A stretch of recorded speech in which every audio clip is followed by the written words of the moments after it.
Vamos dar início então à aula 22, aqui a primeira parte. Nessa aula a gente vai continuar vendo sobre arquivos, que a gente deu uma olhada na aula passada, tá bom? Basicamente, arquivos é um dos últimos tópicos difíceis que a gente tem para ver e que são essenciais, digamos assim. A gente tem que saber. Se você não sabe trabalhar com arquivo, você não sabe programar, digamos assim. A outra coisa também é que arquivos é um negócio que varia muito de programa para programa. Fazer arquivos em C é totalmente diferente de fazer em Python, que é totalmente diferente de fazer em Ruby ou Java. Cada linguagem tem um jeito diferente de lidar com arquivos. Mas o conceito de arquivos, ele é basicamente o mesmo, tá bom? O que nós vamos fazer nessa aula? Nós vamos... deixa eu arrumar aqui. Nós vamos tentar, nessa aula, nós vamos pegar e vamos continuar vendo arquivos. A gente vai tentar fazer duas coisas. Uma delas é usar um arquivo de um jeito diferente do que a gente tem feito até agora. A gente tem usado arquivos usando scanf, né? A gente tem usado arquivos, a gente fez arquivos, a gente fez usando o scanf e tudo mais, que na verdade virou um fscanf, né, Pedro? Pedro vai ajudar nessa parte aqui. O scanf acabou virando fscanf, então, nesse caso aí, mexer com arquivo ficou muito parecido com o que a gente estava fazendo antes, tá? A primeira coisa que a gente vai ver, que eu vou mostrar para vocês, é o seguinte: não é por coincidência que que é desse jeito, entendeu? Não é coincidência o fato de que quando a gente está trabalhando com arquivo, parece que para eu mexer com arquivo eu mudo de scanf para fscanf e está tudo resolvido. Eu vou fazer a seguinte coisa aqui. Vamos chamar aqui de P1. Tá conseguindo enxergar a tela? Sim, é, tranquilo. Tranquilo? Tá me ajudando aí. Se der uma travada, você me avisa também, tá? Se Tranquilo, possível. Tá. pode deixar. Principalmente quando a imagem não fica boa. Que às vezes acontece, tá? Ok, nós temos aqui o nosso programa. Na aula passada também a gente acabou usando o argc e o argv pela primeira vez, né? Tá, mas aí o que acontece? Vamos supor que eu tenho uma variável x e eu quero ler essa variável x do teclado. Como é que a gente faz para ler uma variável x do teclado? Que a gente fez a vida toda até agora. Como é que a gente faz, Pedro? É Por scanf. scanf %d. Agora eu pego o endereço do x para ele poder colocar o valor e está pronto, né? E aí, se eu for mandar imprimir, printf, vamos colocar %d barra n, vamos colocar só x vezes 2, só para fazer alguma coisa diferente. Então, gcc-o p1, p1.c, tá lá, vou rodar, aí ele vai esperar que eu digite um valor, tá? 5, ele imprimiu 10, tranquilo, né? Se a gente fosse trabalhar com um arquivo, o que a gente faria? A gente teria que ter um file, uma variável, um ponteiro para file, né, que seria o file descriptor, que eu teria que abrir o arquivo, e aí, vamos imaginar que eu consegui abrir já, aqui eu teria f, e o que mais eu teria que mudar, você lembra? Não lembro, pior que não lembro. O que a gente tem que fazer a mais é passar o file descriptor aqui no começo, certo? Vai fazer linha por linha, é verdade. Eu tenho que passar o file descriptor aqui, ó, para dizer de qual é o arquivo que eu quero que ele leia, certo? Qual é o arquivo que eu quero que ele leia? Eu quero que ele leia desse arquivo fd que eu vou abrir. Bem, eu tenho que dar um fopen aqui, mas imagine que eu fiz isso daqui, tá bom? Não, aqui tá errado também, porque se eu peguei, eu não vou fazer desse jeito, eu teria que ter dois file descriptor, um para ler e outro para escrever. Um que eu leio e outro que eu escrevo, certo? Tudo bem, Pedro? Agora sim. Então, eu vou ter que abrir aqui, dar um fopen, eu vou ter que abrir no outro, dar um fopen, e depois eu leio de um e escrevo no outro, tá bom?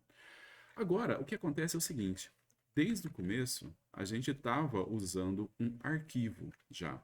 A gente estava usando um arquivo, na verdade, não um arquivo, um file descriptor, que é o stdin e o stdout.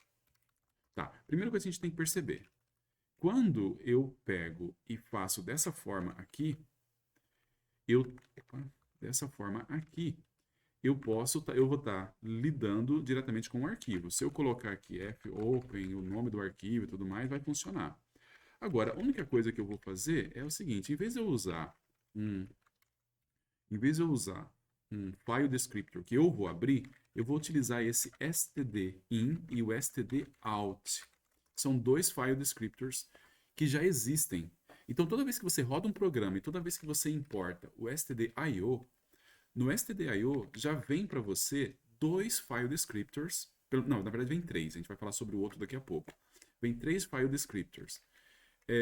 Um deles é o stdin. O stdin significa a entrada padrão, standard input, entrada padrão. Que no caso a gente associa com o teclado, certo? Quando você fala stdout, é standard output, que no caso a gente associa com a tela. Então, quando a gente está fazendo, na verdade, então, se a gente fosse implementar aqui, ó, vamos imaginar que eu vou implementar aqui o void my scanf, certo? Imagina que eu fosse fazer alguma coisa desse tipo aqui. Basicamente, o scanf é fscanf no stdin. Não é mais do que isso. É o fscanf no stdin. O que é o printf? É o fprintf no stdout. Certo? Então, desse jeito agora, repara. Primeiro, a gente trocou do scanf para fscanf. O fscanf diz que a gente está trabalhando com arquivos. Só que ao invés de eu pegar e passar um arquivo que eu abri, eu estou passando o stdin. E em vez de usar o printf, eu estou usando o fprintf. E ao invés de eu usar um arquivo que eu abri, eu estou usando o stdout. Se eu compilar esse programa, vai compilar, sem problemas. E se eu rodar esse programa, vai funcionar exatamente igual estava antes. Ele está esperando para ler do arquivo stdin. Quem que é o arquivo stdin, Pedro? É o que você digita. É o que eu digito, exatamente. É o teclado. E aí, na hora que eu der o Enter, ele vai pegar e vai imprimir no stdout. Quem que é o stdout? A tela, o terminal. É o terminal, certo? Então, uma primeira coisa para a gente observar aqui é o stdin e o stdout são dois file descriptors. Eles não passam de file descriptors, certo? Se você quiser, por exemplo, ó, eu posso até fazer isso aqui. File, asterisco fd, que recebe stdin. E aqui eu passo o fd. Ou melhor ainda, ó, olha só. Eu posso fazer assim, eu poderia fazer assim. Eu poderia ter aqui um void leia, onde eu passo o file fd, e ele faz alguma leitura ali, certo? E na hora que eu vou mandar o leia, eu posso abrir um arquivo, mas eu posso passar o stdin. Então o leia, ele tanto lê do teclado, quanto ele lê de um arquivo. Porque tanto o teclado quanto o arquivo são file asterisco. Tá bom? Então, o que a gente tem dessa primeira parte aqui? Isso aqui é só um comentário, não tem grande implicação em relação a isso também. A gente normalmente, quando a gente está mexendo com stdin e com stdout, a gente não usa fscanf, fprintf, a gente usa a versão simplificada, que é o scanf e o printf e tudo mais, certo? Mas não tem nenhum problema, por exemplo, de você usar fscanf e usar o stdin direto, usar fprintf e usar o stdout, tá bom? Existe só mais uma coisa, que é o seguinte, existe mais um file descriptor padrão em todos os programas, que é o stderr, de erro, certo? std, que isso aqui é a saída de erro, tá? Então, você tem a entrada padrão, a saída padrão e a saída de erro padrão, certo? Antes, Diga. quer só dar uma esperadinha que tá oscilando bastante entre Tá. ilegível. Então, na verdade, o que a gente tem aqui é que nós temos todo o programa em C, ele começa com três descritores. O stdin, o stdout e o stderro. O stderr aqui, para você colocar mensagens de erro, tá bom? A gente acha, é um pouco confuso, na verdade, porque tanto o stdout quanto o stderr, o erro aqui, eles jogam na tela quando você está rodando o programa, certo? Ele joga a mensagem de erro na tela. Só tem um pouco de diferença, mas aí a gente não vai entrar muito nesses detalhes aí, é que tem como você pegar e rodar um programa e redirecionar a saída para um outro programa. Então, um programa roda, ele pega a saída e joga para outro programa usar. ou o programa pode jogar a saída dentro de um arquivo. Então, o stdout vai ser jogado no outro programa, o stdout vai ser jogado no arquivo, mas não o stdr. O stdr ele vai ficar num lugar separado, tá bom? Então, na verdade, quando você está rodando no terminal, tanto o stdout como o std erro, a saída de erro e a saída padrão aqui, as duas aparecem no teclado, no terminal do mesmo jeito. Mas quando você está mexendo com, sei lá, compondo sistemas maiores, fazendo sistemas maiores, você pode jogar a saída num lugar e saída padrão num lugar e a saída de erro em outro lugar, tá?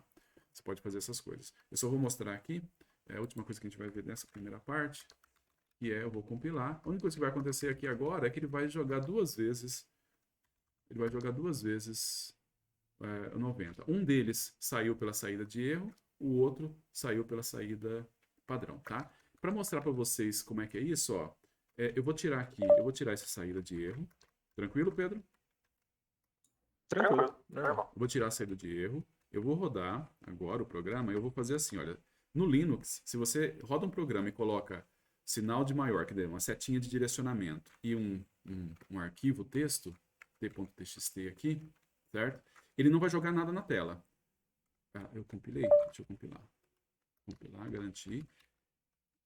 Se eu rodar isso aqui, ele não vai jogar nada na tela. Ao invés de ele jogar na tela, ele vai jogar no arquivo, dentro do arquivo, certo? Isso aí ele vai fazer. Então eu vou colocar aqui 50. Ó, não jogou nada na tela. E se eu abrir o arquivo, tá lá, certo?